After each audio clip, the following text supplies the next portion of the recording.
Today I'll be reviewing and breaking down Q Banks' trade.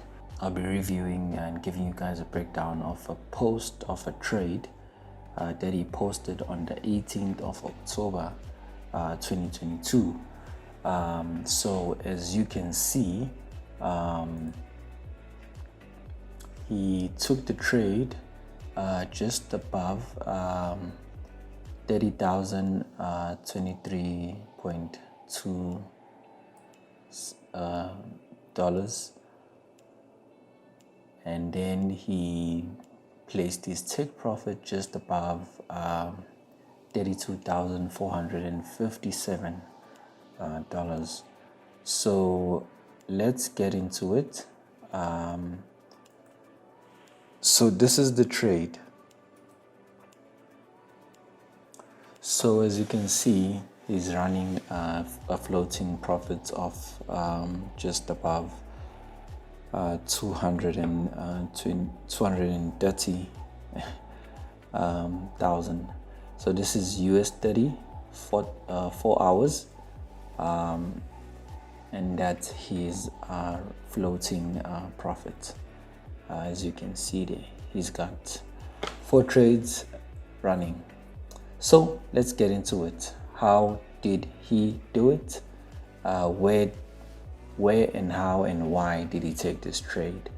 And how much did he make? Okay, cool. So this is our 4 hour. So we know that he posted this video on the 18th of October. So what we'll do, we'll sort of look for a setup, candle setups that look like his. So in this case, we see that on the 13th of October, 9 a.m. according to his time, there was a bullish move. So if we go back to our trading view, we see that same move here. He took the trade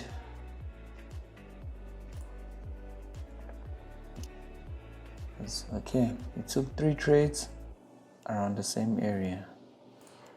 So he took 3 trades around this area, and then his take profits was just above 32,457.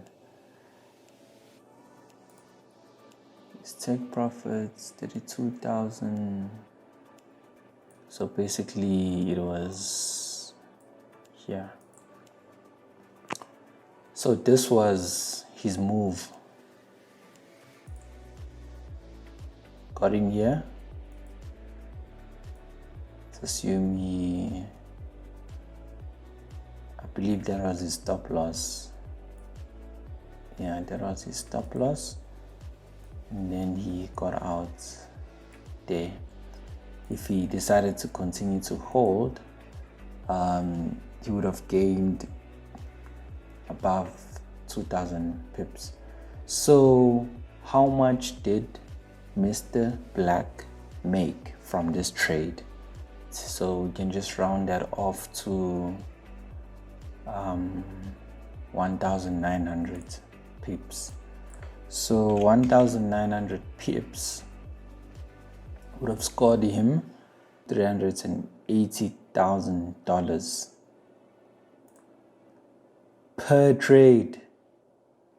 So that would be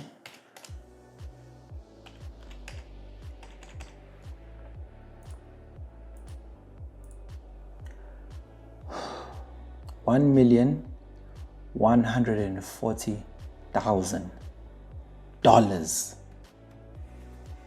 This guy is a goat. He's definitely a goat. Oh my God. Oh my God. So that move from day to day.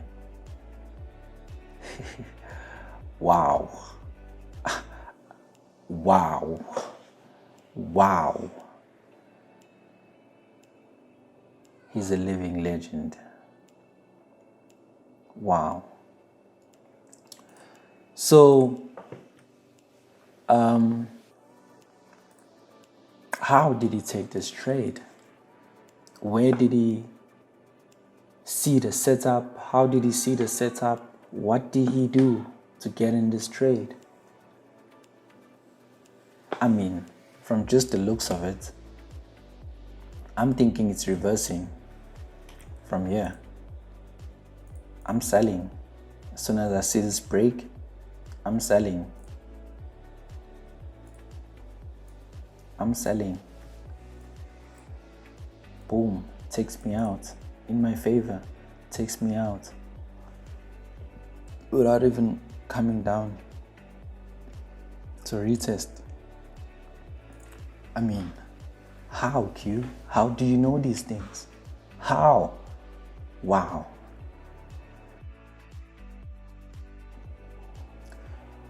Okay, now let's do a breakdown and see how he got into this trade.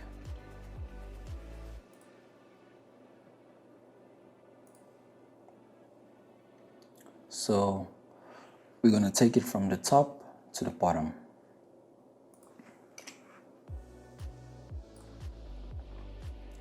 So we're going to look for our highs and lows. We have our latest high here. And we have our latest low here. Okay, so we'll leave these two, give them a different color, just to show us this is where he entered and this is where he exited. So you're using the top-down level up strategy. We first locate our high and low, and then we will just draw our first trend line using 2 points. Then we want to draw a second trend line using 2 points. Okay, from the looks of it, he found himself on the last trend line. So if this is the first trend line that was broken, this would be the second trend line that is being broken. Okay, so he took the trade just when it broke or after retesting, but he took the trade around here. Okay, so what we have is a zone or an area of interest, or whatever you may call it. So resistance, support, resistance. So prior to him taking the trade, this is what we have. So from where I'm sitting, I'm sure he had a buy stop or something, because it's just above, and then when it came through, it just went, and this is 4 hours. So what does this look like on 1 hour? So on 1 hour, I'm sure he was paying attention as to the market consolidating, ranging, and then from there, I'm sure he was like, okay, we broke. Just gave him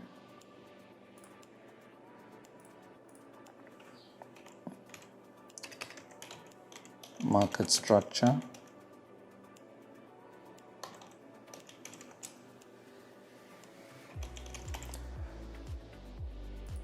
Was broken, so a new structure was forming basically after this break. So one would draw his trend line and assume probably see a wedge, a rising wedge there, and would assume that okay, we are going back down after the break. So what they would do, the market would break and then they would go for a short, a sell. To what extent? Probably till here. And they would think to themselves, wow, okay, broke. It has to retest before it goes back up again. So it was break, retest. The only funny thing is you do not know how far the pullback or the retest would be. So knowing Q, I'm sure he used the fib. So he was like, okay, took out his fib. Let's erase. Okay, let's leave that, or we can erase that. Okay, let's leave it and just make our, okay, that's our fib. And then I'm sure he was like waiting. As soon as he saw this retracement around the 23.60 area, between the 23.6 area and 38.2, he knows that a quick bounce inside, a quick retracement and a quick turn inside the fib is an instant spike, you know. And as you can see, the turn was influenced by a hammer, which is quite an important candle. So as soon as that happened, he was looking for buys, basically. So based on the structure of the fib, just using the fib, immediately after this hammer closed, one could have placed an entry, stop loss, just below the 38.2 area, and you ride. Way to the next point of interest.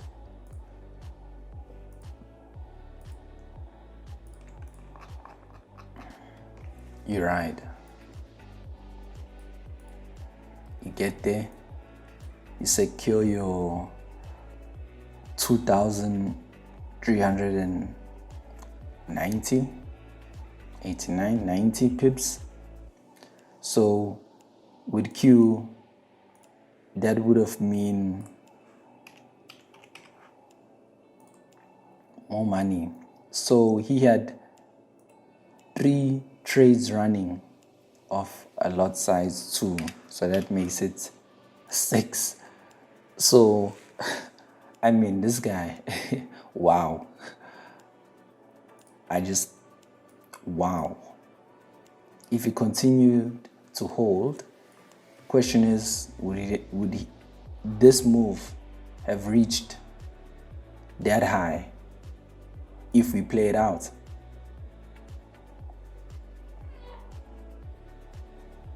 Possibly. I mean, the highest it would have reached so far, 2.7, you know. Still rising. Still rising. So 4,000, 3.5, 3.3, floating, 3.5 floating, still rising. Take profit. 4,070. 4,070. I hope he held on until it got there to the top. 4,070. Wow. No wonder he drives supercars. Wow. Q, you're the GOAT. You are the GOAT. This is the end of the video. Click that like button, subscribe, and click that notification bell.